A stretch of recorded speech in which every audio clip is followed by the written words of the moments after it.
This episode of Dispatches from Planet Albany is brought to you with support by New York State United Teachers, which represents more than 600,000 educators and school-related professionals in New York. Dispatches is also supported by the public affairs firm O'Donnell & Associates. For more information, check out o'donnellsolutions.com. And on March 22nd, they finished the job defeating Bethlehem Central, 57-37. So, Senator Fahey, I'm sorry that didn't work out for you. But, so you can see, right, this is a great day for me. I'm not going to miss this.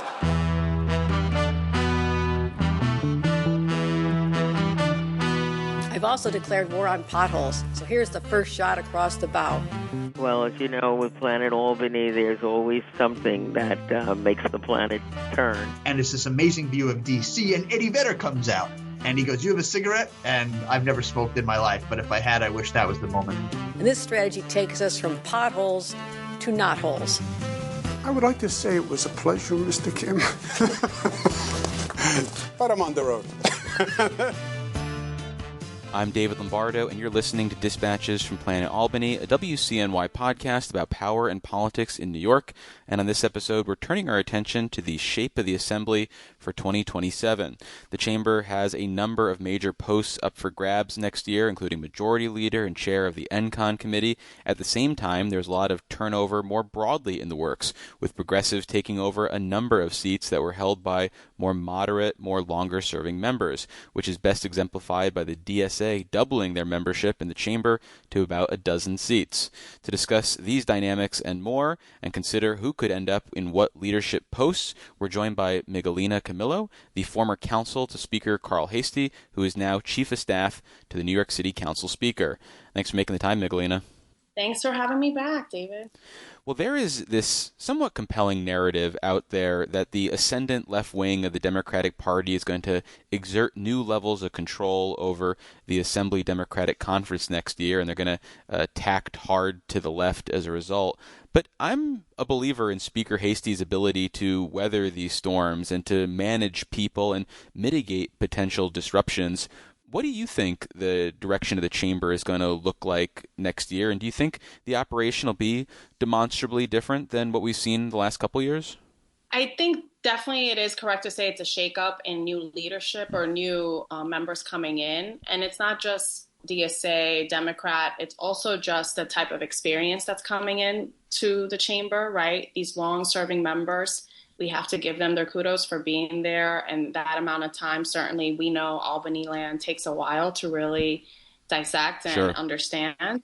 With that said, the institution itself is such a strong kind of machine. And it's not, again, politics. It's just like actual process. I think you spoke recently to Assembly Member Amy Pauling about bill introduction. Mm-hmm. All of those steps, you know, they will be there. Right? They will be staffers that are charged with in program and council, making sure that they go through every line of a bill and every I has to be dotted correctly. All of that will remain. And for the new members entering, what I hope does happen, and I think the speaker is very good at that, is they set the tone early as far as that process is the process. And I think the members that are incumbents and coming back have the ability to kind of guide those new members in a way that is really captured or really it's going to be through their eyes, what their experience has been. So we have some DSA members that are returning, right? They've had a certain experience and a certain way of doing things, and I'm sure they'll take on their new colleagues and try to mold them and show them the path forward in the way that things have worked out. But Speaker Heastie has a strong conference. He has a strong way of leadership. He's inclusive. He makes sure that members are all heard. I think you can ask any member that, including from the DSA side, and that rings true, that the speaker really does have that ability to hear everybody out. Well, what about when it comes to whipping up votes? Because there's a time for listening, there's a time for everybody venting in conference, and then there's the time for actually having a vote on, say, the budget. And the speaker has a conference that's going to be about 105, 106 members, give or take, one way or another. He needs 76 of those. again, like a few more for a cushion to pass, say, the budget and other major issues. And I think there are Democrats who he can always count on historically to be with him at the end of the day, even if they maybe don't love what they're going to be voting on. Do you think the math in terms of getting that 76 or 80 votes is going to be demonstrably different next year as you trade a Eric Delon for a DSA member, a Grace Lee for a more progressive member, and go on down the list for 5, 6, 7 of those examples? Yeah, I mean, I think people will look to what we already know. So with the current members that are DSA affiliated, right, if they're always the ones that are going to be outliers or not necessarily, they may vote with the speaker or with the conference, for the most part. So I think because it's a state budget, obviously, it's all of New York State, the city members, DSA members have ability to be a strong voice and to be loud, but I think a lot of our members, what I always saw when it came down to the wire of we're going to have to figure out a hard vote, or even in a budget that included maybe something you didn't like, but a lot of good things. For the most part, my experience was that members usually understood that those hard votes sometimes will be necessary. And again, for the new members that are coming in that are DSA affiliated, I think they will have that time to see from the speaker that the conference moves together and we all row in one direction, and we're more powerful when that happens because, we have this dynamic where the assembly is one leg, and then we have the Senate to contend with, and of course the governor. And again, the leadership that has existed in the assembly, I think the resounding cry is we have to do this together. Do you think the bigger impact on the 2027 session is going to be the ideology of these new members or their approach to governing? Because we've had progressive members in the Assembly Democratic Conference, but I think they've been pragmatic to a certain degree or more willing to compromise at the end of the day when they look at the landscape. I don't know how these new DSA members, for example, are going to approach compromise and approach a budget vote where they might have some wins, but maybe it's not enough wins for them. So is that going to be a bigger problem, that approach to governing, or a bigger question mark, I guess, heading into 2027? We'll be on the outside watching, but I think for the members specifically that are coming in new and may have this idea, I'm going to come and I'm going to burn things down. And I'm not saying that's what they're thinking, but if they have a certain approach, that's really not going to be something that they can expect, at the end of the day to have success with, because call it a progressive or a pragmatic, there are procedures that are necessary. And I saw that with every member. Every member had to understand, okay, I have to go and talk to this person. I have to talk to my colleagues. I have to see what the Senate is doing. I have to understand where leadership is. I have to also know that the governor has a lot of guidance in issuing her budget, right, at the beginning of the year, and kind of letting us know what are the buckets that we're going to tackle. So they may have to go through this first session, and we'll call it a lesson. We'll see if they want to come in with an approach of, I'm going to protest and rally every single day rather than be in chamber or in conference and listen to how things work. Go ahead and try that and see if that works for you. Again, I think it's the leadership and the institution itself. It stood for hundreds of years, right? No, I don't think it's that easy to just unravel it. Well, I'm curious if you think there is an approach that could ensure that some of these new members are effective when they get here. I mean, when you think about your 4 years in the Assembly, did you see a model that worked for those new, more progressive members? I mean, my head goes to in the Senate with Julia Salazar, who I jokingly say, if she ran for majority leader, could have had support of Neil Breslin and Jabari Brisport, and so clearly is able to bridge some gaps in the partisan divide, even though she's far to the left. So is there an approach that you think works and that you'd recommend some of these new members consider if they want to be successful?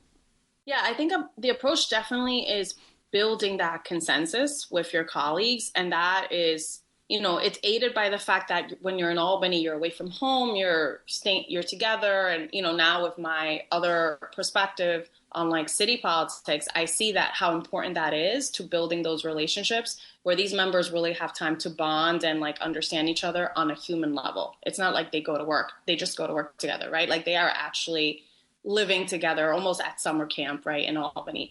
So when you are able to figure out that consensus building is very important. I've seen that be successful. And I think every member is willing to have that real conversation of like, this is what my district looks like. That's why I feel this way. And try to convince me, or explain to me what the things are.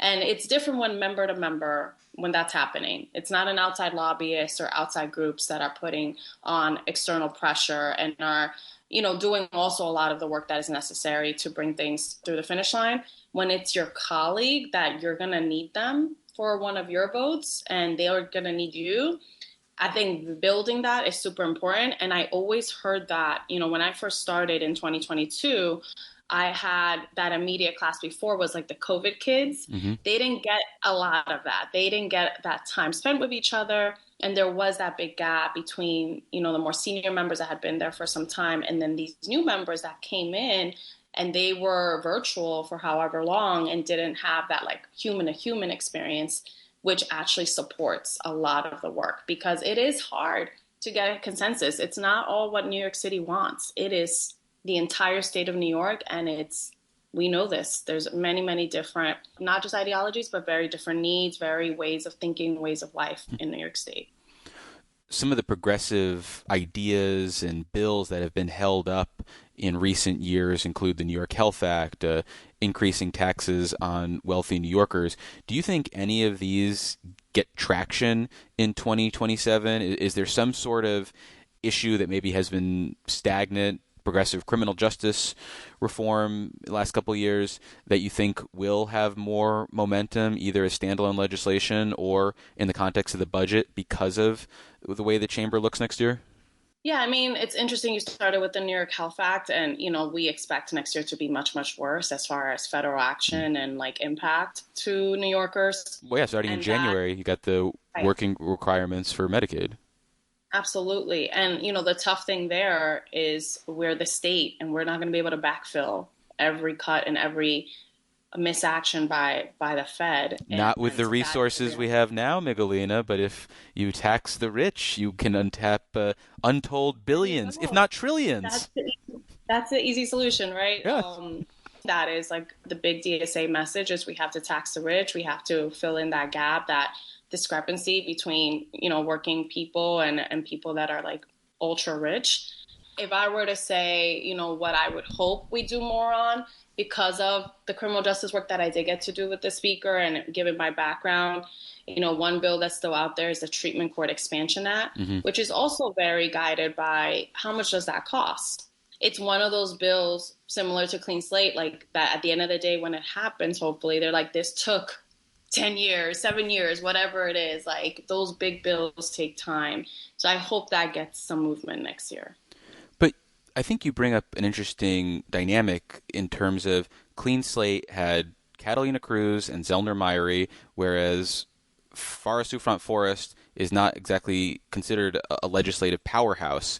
And I wonder if that's going to be one of the challenges that this progressive wing has, in that they don't necessarily have a long list of people with a very successful track record in moving bills through the assembly. And then they've got all these new people who are going to have to hit the ground running. And you mentioned we talked with Amy Paulin. She talks to us about how you need to build up to the point where you can move some of these bills. It doesn't just start in January, and a lot of these people are going to be starting in January. So that effectiveness thing, I think, could be a real problem for this group if they are hoping to have a big successful launch and maybe they just sort of peter out at the launch pad.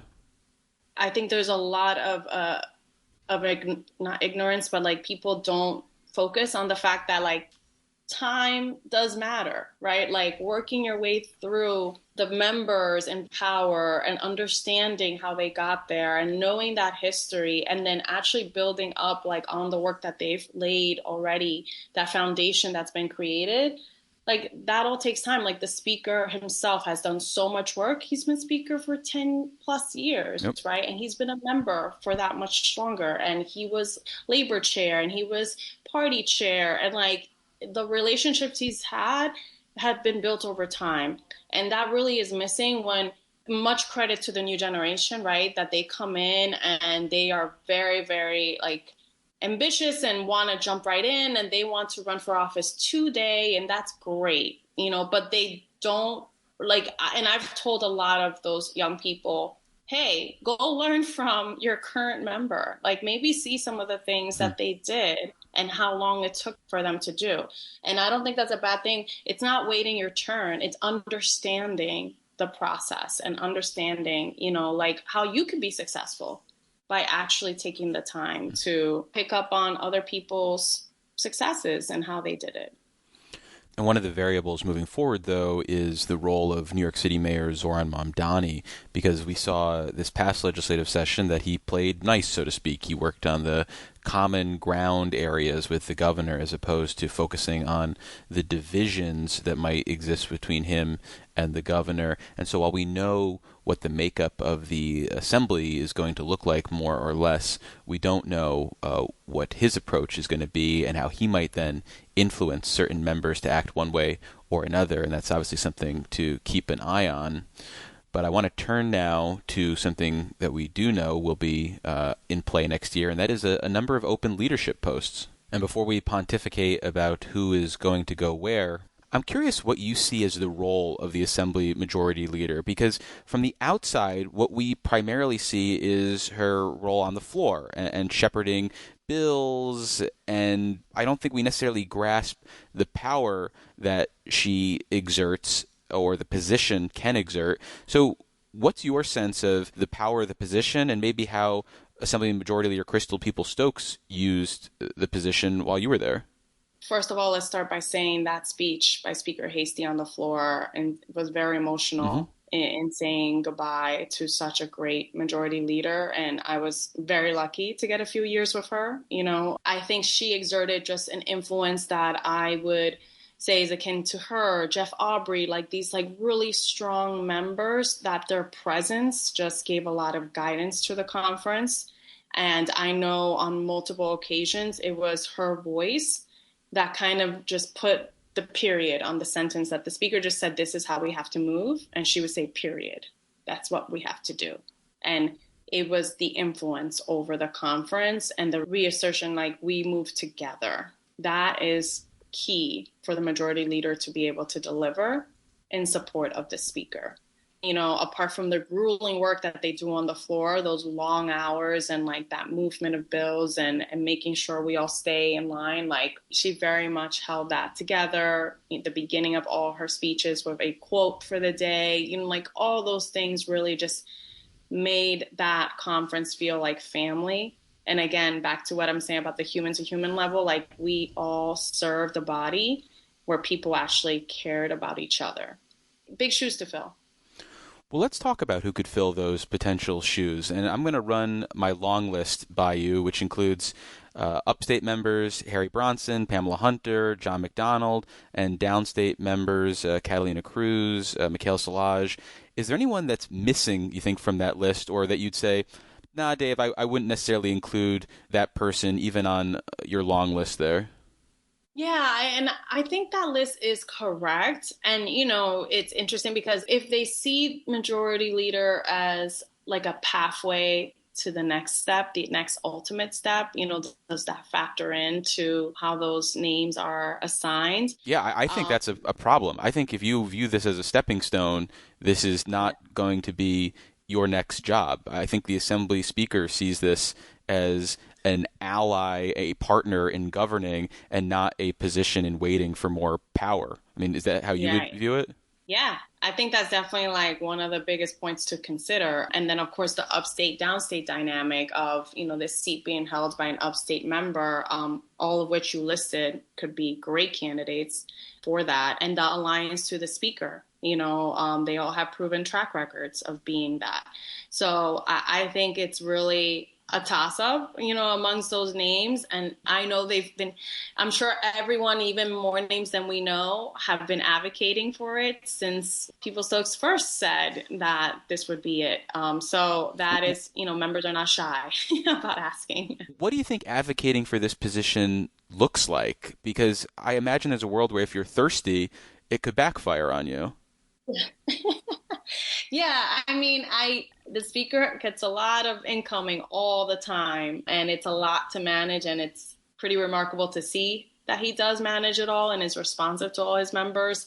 I think they all know by now how he operates, how he thinks about things, and how he takes care of his members. And I think for all of them, the task is to show or to reiterate the alliance, right, to the speaker and to the body. And I'm sure it is helpful to say these are examples of things where I've helped you get that vote for whatever it is, or I've helped with, a certain member situation. And I've demonstrated leadership already, which I think is also important. And that could be even the little things like I gave up a bill to another member because they could carry it in a better way, or I neutralized some really hard, outside advocates that were coming at you, or I spoke up for you, speaker, when you didn't ask me to. Those things all matter a lot. Anyone from that list fit that bill? Say it again. Say the list again. Bronson, Hunter, McDonald, Cruz, Szilagyi, maybe for getting more expansive, Alicia Heineman. But I don't know how much we want to keep growing the list. But anybody in that fit that list or offer that authority that you talked about earlier, which seems like an important part? I mean, and they all already currently have really great, powerful positions as well. Assemblymember Hunter being Speaker Pro Temp, I think she's doing fantastic in that role. And that's the balance, right? Not to say that she wouldn't be a great majority leader. I think Assemblymember Szilagyi has, taken on the role at least, temporarily here and there, and has demonstrated, ability, obviously, as caucus, her work there. She's shown leadership. It's hard. I care about all of them, and have relationships with all of them. And I wouldn't want to, not that my voice, not that the speaker's listening to this and saying, oh, Meg said this, so that's the way to go. So I can't even give you a best guess, but I think someone like Assemblymember Bronson will definitely do a lot to try to position himself there, and I think he would be great. But again, he cares a lot as labor chair. That is a terrific position, and he's excellent there. So, well that was going to be a question. Not only gaining, but what are you giving up? Yeah. Yeah. What's the difference in terms of power you wield from being labor chair versus majority leader? Is it a big plus in terms of the authority that you can exert? I mean, I have to imagine you're going to put Rochester more on the map if you're a majority leader than if you're labor leader. Yeah, and it depends on the committee. If you are on the committee that you've wanted to serve on for however long, right? You're the labor chair. That's a lot to give up. So that is a hard calculus to make. And I would say the same about Speaker Pro Temp. That is, it's not just symbolic. You also have a lot of influence over the floor proceedings. So I think that's also something that would be difficult to give up. And then, Assemblymember Catalina Cruz, who's very dynamic and very, I think, well poised for any leadership position. That is definitely a strong contender. She is. Well, of those people that I listed, Harry Bronson is the most senior member. And I want to talk about the issue of seniority because there's a way of thinking about how leadership posts will be doled out, which I think is probably too simplistic, which is, okay, you served the longest, you get first pick. Your second longest, you get second pick. I think it's more nuanced than that. And we talked with current Assembly member Landon Days about this, and he claimed to speak Carl Ease, and he said that while seniority matters... And it matters heavily. However, I think there's other X factors that he looks at. Do you go to the conference? Do you show up? Are you missing a lot of votes? One thing he can't stand is people missing committee votes or late to committee meetings. And I do think he takes a holistic approach on that because when he's putting someone to be a chair of a subcommittee or a committee, and or even I think it's a little bit lesser outside of majority leader and speaker pro temp, and some of the other positions like deputy whip. I think Carl's a big believer of this is what you make of it, right? And so I think he does. If he wants to put people who are gonna do the work and earn their stripes that way. And I'm curious if you agree with that sense of things, and if there's any other factors at play when thinking about who might fill some of these vacant committee leadership posts. Yeah, seniority is a huge piece of the criteria, but it is true what Assemblymember Day says, and we all can learn that by working with the speaker and just observing how he moves and how he moves the body forward. He's a very thoughtful person, and he definitely wants less headaches if possible, right? So I think anyone in such a leadership position, that may be the thinking, is this person not going to give me so many headaches? Is this person actually going to help me quell the conference? And now back to your point of it being a different conference, with so many people that are coming in new, who can manage that the best? So the vacancies that we know of at this point include NCON committee, transportation committee, agriculture committee, corrections committee, and I've got some names that I floated for you, and I'll share them for the listeners in a second. But are there any obvious successors for those committees? Because I don't necessarily see them, especially when I think about something like NCON committee, where it turned out that Deborah Glick had always wanted NCON committee, and people who knew, and so that wasn't like a surprise when she got that committee. These other ones I'm not so sure about. I mean, do you see obvious successors to Bill Magnarelli, Deborah Glick, Donna Lupardo, or Eric DeLon? I think for NCON, you floated the name Assemblymember Anna Kellis, right? I thought of her for agriculture committee. Oh, agriculture. I only because I thought maybe she'd be too aggressive as NCON committee chair. They would want someone maybe a little more, I guess, mainstream, so to speak. But also, and my pick here was Steve Otis. He's got a couple years of seniority on her, I think about 8 years. And so if he wanted NCON, I'm thinking about the seniority issue, and then maybe he gets first dibs. But you think Anna Kellis for NCON? I think it is an important thing to look at the body of their work as far as bills that they've worked through and championed, because these bills are highly technical many times. And I would always say that when I would be reviewing what bill a member was trying to push, I'm like, why can't they just kind of stay and become really experts in one area? Because things are just better when that happens. So when it comes to any environmental bill, and I was never able to get really deep into those issues except with a little piece of New York Heat and all that stuff going on, EPR. And, I joked, I'm like, man, Assemblymember Glick is leaving. Isn't it just going to be a parting gift? That kind of happened. Mm-hmm. But it's not that easy, right? It's gone through so much over decades, right? That work.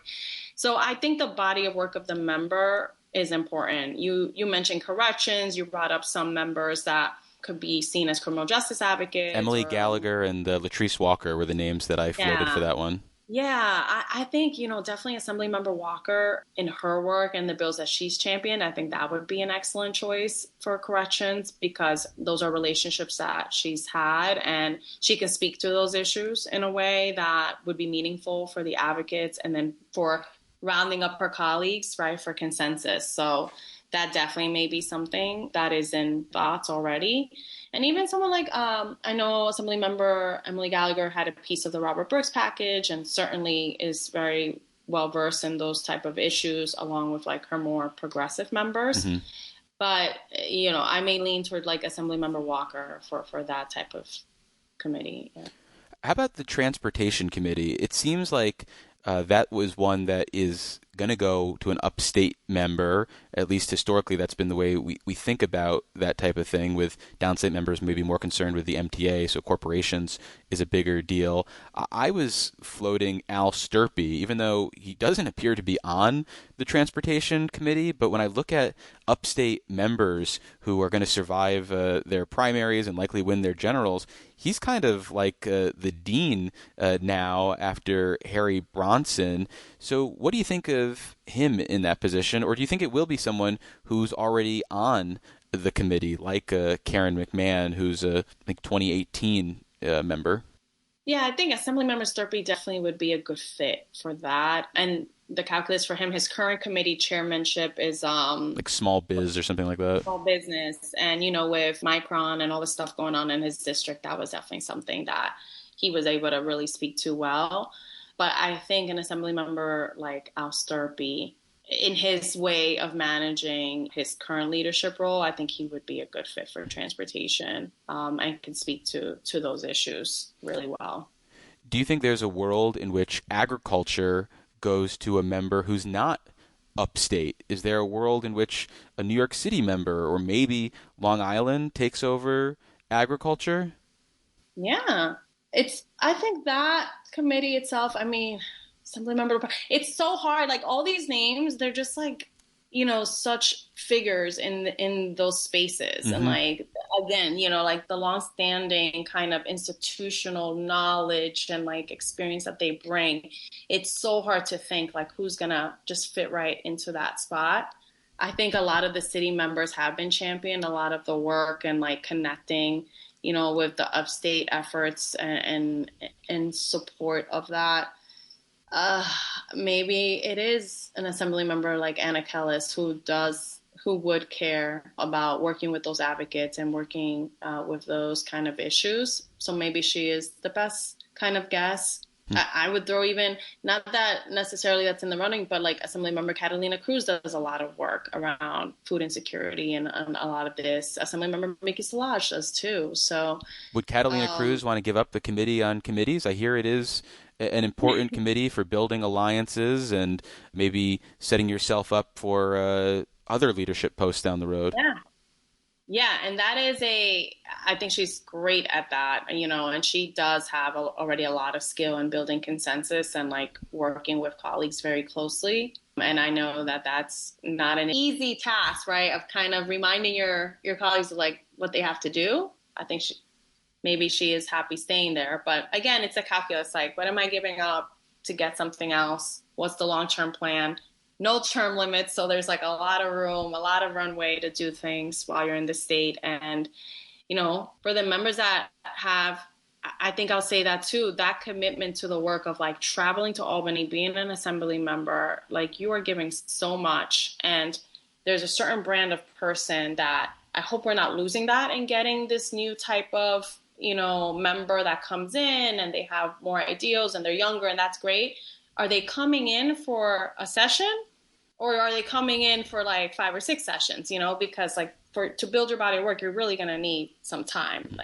So I think that's also kind of, I'll say that this new generation, and you see it in any job, everyone's like, well, I'm just going to be here for like a year or two until something else. Right. Sure. And that's very new and in just total contrast to like our prior generation, the lifers. Right. Yeah. And I ever said, I'm not a lifer, so I myself only did 3 years. But guess what? I went to the summer barbecue and I watched a closing speech. I was at a party and I went into the I'm like, guys, I have to watch a closing speech for a session because like part of you does always kind of stay there. You're stuck. Well, unfortunately, that's all the time we have for this conversation. We've been speaking with former counsel to Assembly Speaker Carl Heastie, Miguelina Camilo. Miguelina, thank you so much for making the time. Thank you, David, and stay cool out there.